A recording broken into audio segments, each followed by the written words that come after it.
ito na impeachment. One, yung paglustay. Ipaliwanag nyo po ba yung 11 days na ginastos nyo? At pangalawa, yung Maria Piatos ba yun? No, Mary Grace Piatos. Mary Grace Piatos. Yun yung dalawang paulit-ulit nilang inuulit na Oo. binabanggit. Ano pong nasa likod nung 11 days? Oo. Normal yan sa lahat ng opisina ng gobyerno na nagbabayad ka. In fact, kung titingnan mo ang mga transaksyon sa gobyerno from Office of the President papunta sa municipal at city level, marami dyan na isang araw lang nagbabayad sila ng 100 million, 200 million, kasi yun yung kontrata nila. Kailangan nila magbayad sa mga obligasyon nila. So, hindi nakakapagtataka na magbabayad ka, may lalabas talaga na pera. Kasi kailangan mo magbayad sa lahat ng mga obligasyon mo. Yun yung purpose ng funds yun yung purpose ng budget. Lahat ng project mo, lahat ng programa mo, kailangan yun ng pera, diba? So, meron yung mga procurement. Tapos, pagkatapos nun, pag nabuo na yung lahat, tapos nandyan na yung budget mo, kailangan mo magbayad. So, lalabas talaga yung pera. Hindi nakakapagtataka na nagbabayad ang isang opisina ng gobyerno ng milyon-milyon sa isang araw. Pero hindi ho ba kayo napaisip na late na nila ni-release yung budget nyo nun? Kasi 11 days na lang bago mag-New Year. Oh, hindi nyo naisip na baka patibong to? Meron nagsasabi na ganyan, na patibong ito. Pero ako good faith ako lagi sa trabaho August pa lang, kasi July, binubuo namin yung satellite offices. Kasi sa gobyerno, di ba, parang tipong limited lagi yung budget. Sa lahat ng opisina ng gobyerno, limited lagi yung budget. Lalong-lalo na sa amin, sa Office of the Vice President. Tapos yung trabaho namin, wide range yun. Pero tumutok kami sa good governance and poverty alleviation. Kasi yun talaga yung problema ng bayan natin. Alam mo, naghihirap na tayo noon, ilang years, siguro mga 10, 20 years. Hanggang ngayon, makikita mo sa economic indicators natin at yung posisyon natin dito sa ASEAN region, makikita mo na nasa baba tayo in terms of economic performance. So ikaw, itatarget mo yung projects mo. Saan ba dito kailangan saan ba dito maraming mahihirap? Saan ba dito maraming nare-recruit sa insurgency? Saan dito ang merong reports ng terrorism? Saan dito ang merong reports ng violent extremism? Saan dito ang illegal na droga? Saan dito ang mga scammer? Saan dito ang mga rapist? Saan dito ang may reports ng child abuse, trafficking? Hindi mo makukuha yan, lahat yan, kung hindi ka bibili ng impormasyon. Tapos hindi mo matatarget yan sa project mo, yung intervention mo ng gobyerno, kung hindi mo alam sino ang tutumbukin mo ng project mo. Kunwari, sa amin, meron kaming Magnegosyo Taday, livelihood assistance program, entrepreneurship program. Paano namin malalaman kung sino yung tuturuan namin ng entrepreneurship doon sa kadami-daming tao sa isang lugar kung hindi namin alam sino doon ang tinatarget ng pagtutulak ng illegal na droga? Kung sino doon ang tinatarget na i-recruit para maging NPA? So, kailangan namin yon, yung impormasyon na yon, para, yan yun, ito yung sinusolve natin dyan. O dito, ito, terrorism, sige, lagyan nyo ng programa ng gobyerno dyan. Para hindi nadadala yung tao sa illegal. Ganun yun. Ganun dapat magtrabaho kapag kulang ang resources mo. Specific targets talaga dapat yan. Hindi ka pwedeng, sige, itapon nyo yan dyan. O, kahit saan. Kahit saan, maglagay tayo dito, kahit saan na projects. Pwede yan kapag marami kang pera. Pero kapag limited ang budget mo, kailangan targeted yung beneficiaries mo. Yan din po ba yung pinaggamitan ng confidential funds? Ang confidential funds, marami kaming pinaggamitan. Related siya lahat sa national security. Mga threats to education, threats to mga children, ang criminality, insurgency, violent extremism. Alam niyo yung nagpapasabog ng bomba, yung mga ganon. Dahil sa kanilang ideolohiya, ganyan. Merong recruitment sa ganyan. Tapos, terrorism. So, madaming mga threat sa national security natin na kailangan yung project natin sumasagot doon. At hindi mo magagawa doon yun kung wala kang impormasyon kung sino ang highly vulnerable sa problema na yon. Si Mary Grace Piatos po ba ay totoong pangalan ng isang tao? Si Mary Grace Piatos ay masasagot doon sa impeachment trial. Ayaw siya pag-usapan ng defense team kasi pinuunan nila yung defense sa confidential funds. So, ang pinayagan lang sa akin na ikwento ay yung timeline at ipakita sa mga tao paano ba nag-develop itong impeachment kay Inday Sara. Yung Mary Grace Piatos at iba-iba pang nilang sinasabi, nandito din yun sa timeline natin, makikita ninyo, ay may sagot. Pero gusto ng mga abogado sumagot doon sa tamang venue.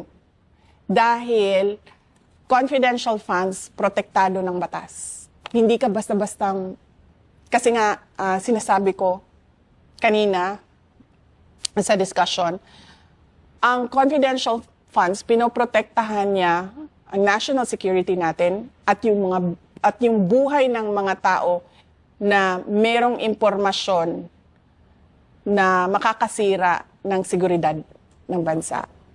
So hindi po sa ayaw niyong sagutin ito, ngunit dahil may batas na hindi pwedeng sagutin ang laman ng confidential Yes, fund. may batas.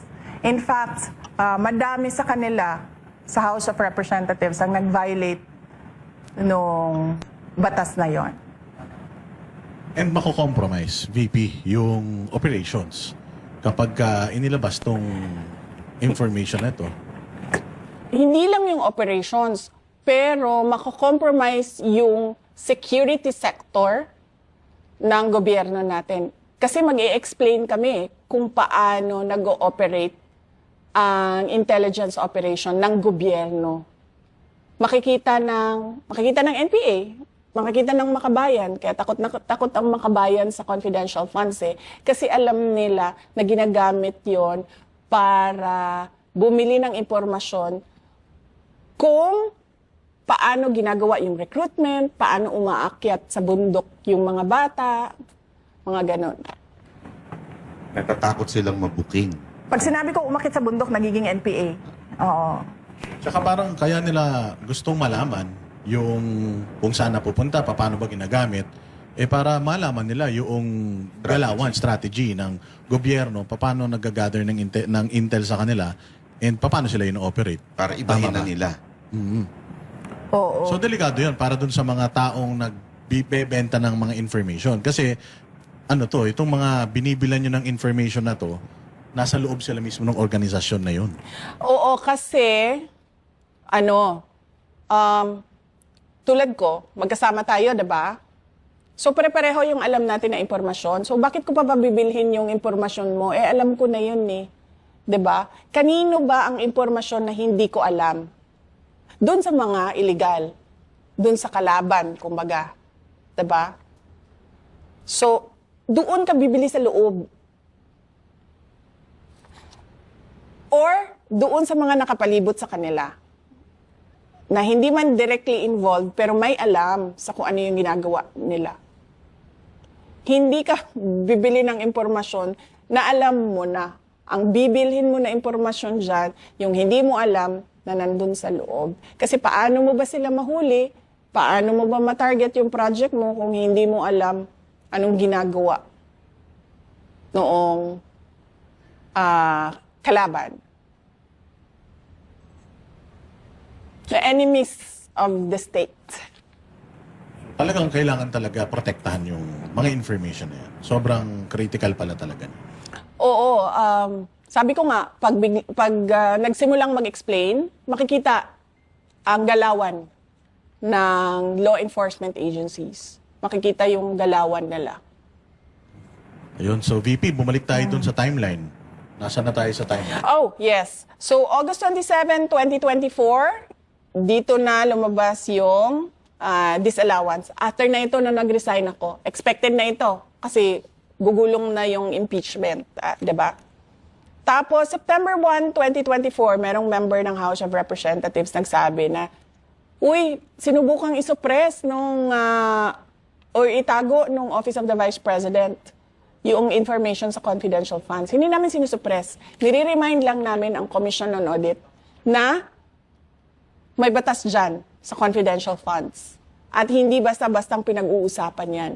Dahil buhay ng mga tao ang pinoprotektahan. Yun lang ang sinabi namin. Wala lang.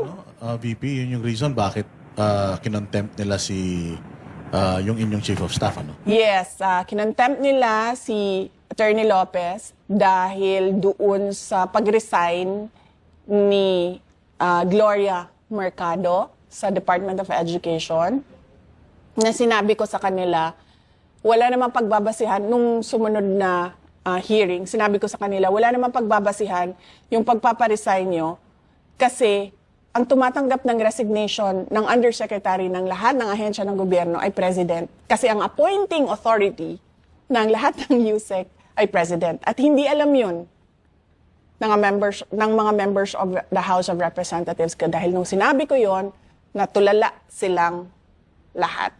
So sabi ko nga, di ba? Sabi ko, edi dapat ang kinontempt nyo si BBM kasi siya yung tumanggap ng Office of the President, yung tumanggap ng resignation eh. Hindi si Attorney Lopez. So, nakanganga silang lahat kasi hindi nila alam yon. Well, that goes to show kung anong klaseng mga members of the House of Representatives ang binoboto natin. Hindi nila alam kung sino ang mga appointing authority. Tapos, September 1 yon. Nung buong September at October, makikita mo na, eto na, yung mga words na ginagamit nila para ipalabas na may katiwalian. September 18, isang congressman nagsabi, misuse of confidential funds. October 17, where did the 15 million go? Yan na. House flags, safe houses. Tapos makikita mo na, Sara needs psychological assessment. Tapos, ano sabi ko dito? Hindi kasi kayo nakakita pa ng tao na lumaban eh.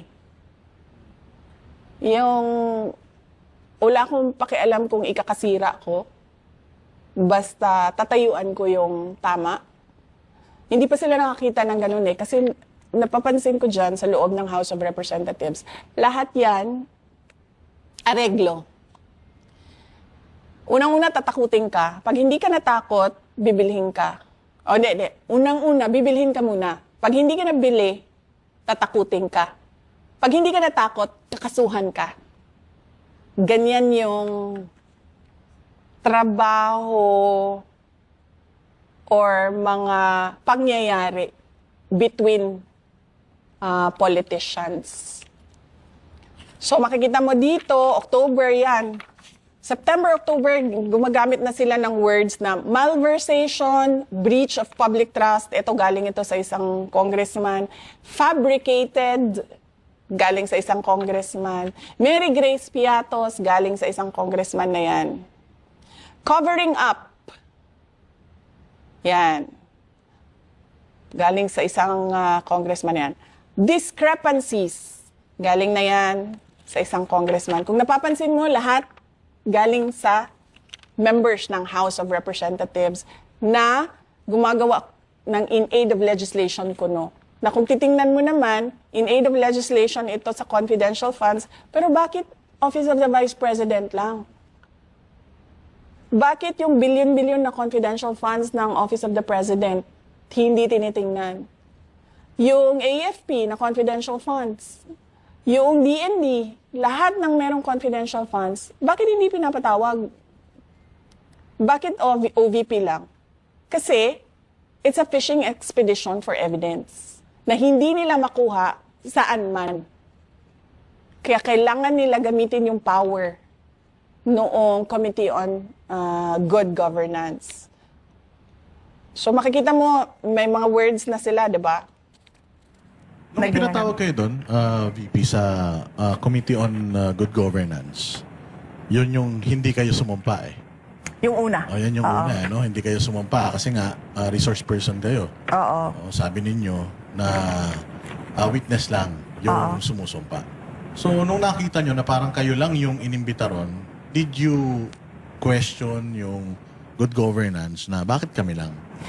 Hindi ko na kinasyon dahil alam ko naman na tinarget na kami. Kasi doon sa opening statement ko, sinabi ko na doon na you are going after me because you do not have evidence of wrongdoing. Kaya binuksan niyo itong hearing na ito. Sinubukan nila doon sa budget hearing na hindi nila nakuha, diba?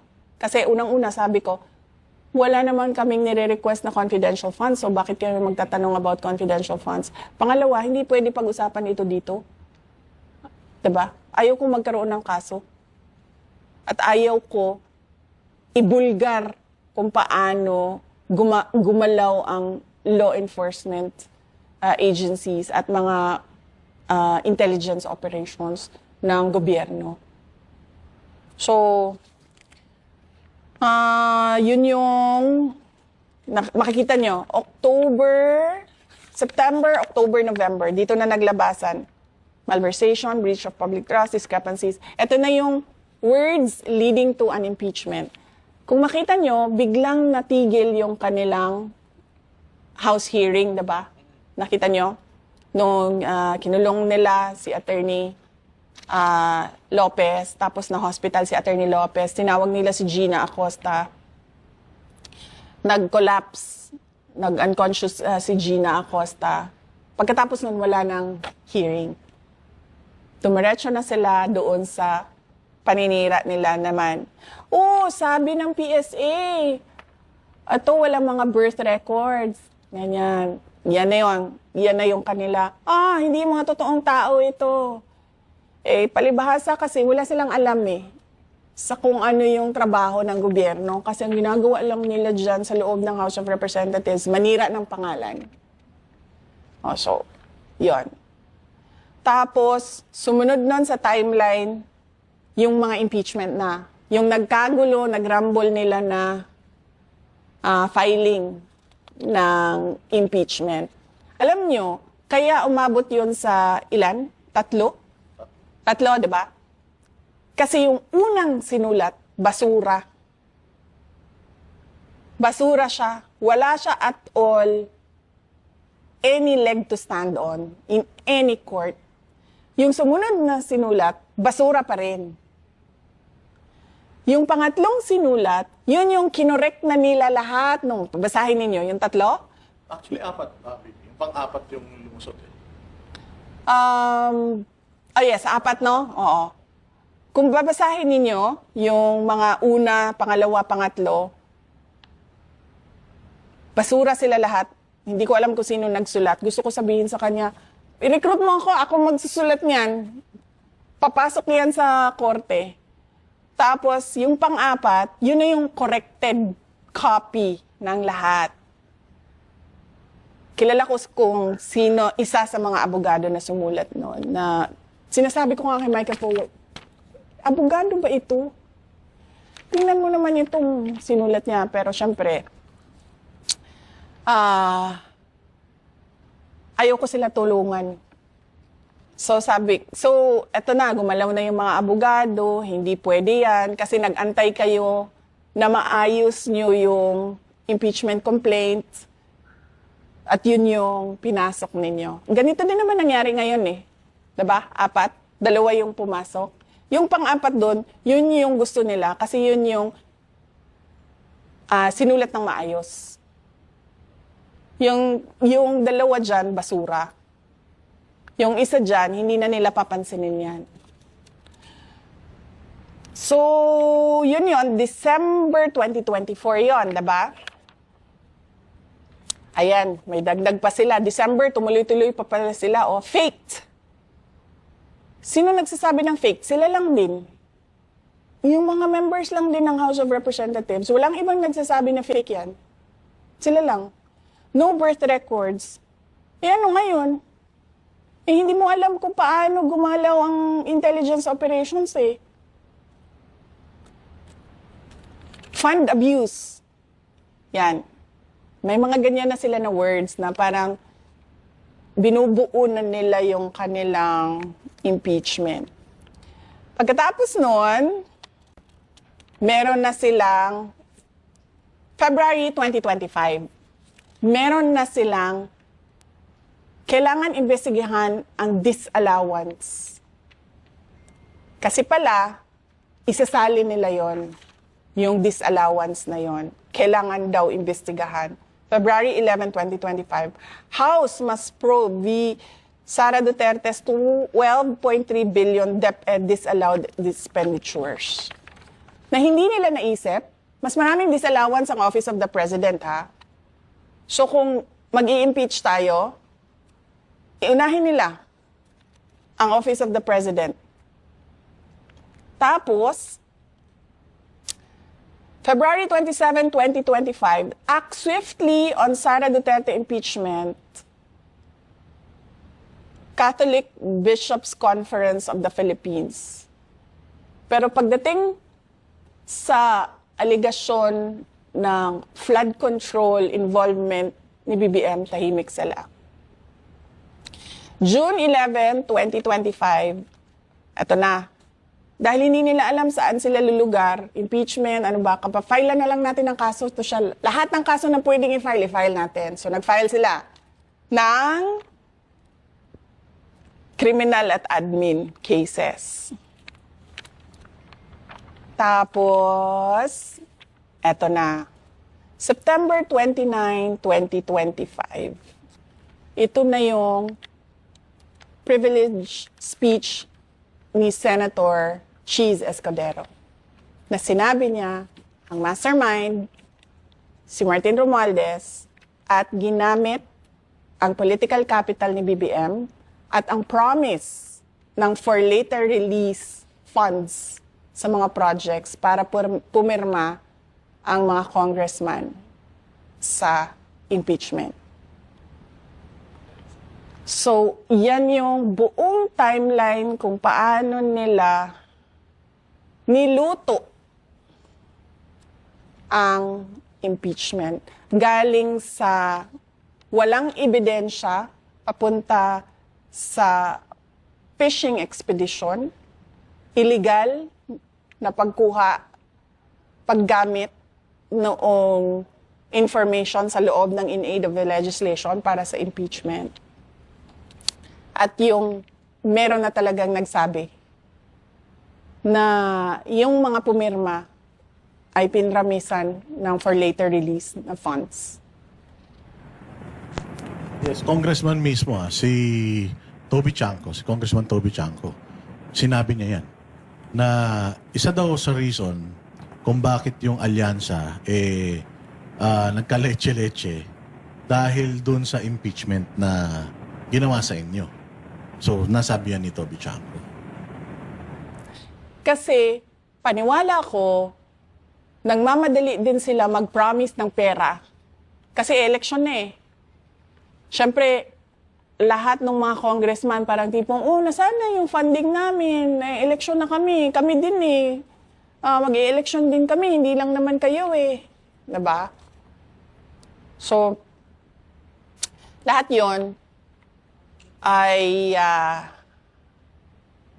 Yan. Planado.